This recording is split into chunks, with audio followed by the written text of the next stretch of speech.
لوگو، جو کتاب تم پر تمہارے پروردگار کے ہاں سے نازل ہوئی ہے اس کی پیروی کرو اور اس کے سوا اور رفیقوں کی پیروی نہ کرو، اور تم کم ہی نصیحت قبول کرتے ہو۔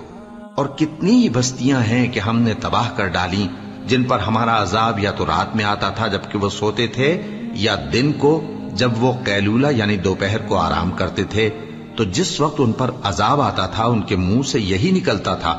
کہ ہائے ہم اپنے اوپر ظلم کرتے رہے۔ تو جن لوگوں کی طرف پیغمبر بھیجے گئے ہم ان سے بھی پرسش کریں گے اور پیغمبروں سے بھی پوچھیں گے، پھر اپنے علم سے ان کے حالات بیان کریں گے، اور ہم کہیں غائب تو نہیں تھے۔ اور اس روز اعمال کا تلنا برحق ہے، تو جن لوگوں کی تولیں بھاری ہوں گی وہ تو کامیاب ہیں، اور جن کی تولیں ہلکی ہوں گی تو یہی لوگ ہیں جنہوں نے اپنے آپ کو خسارے میں ڈالا، اس لیے کہ ہماری آیتوں کے بارے میں بے انصافی کرتے تھے۔ اور ہم ہی نے زمین میں تمہارا ٹھکانہ بنایا اور اس میں تمہارے لیے اسباب معیشت پیدا کیے، مگر تم کم ہی شکر کرتے ہو۔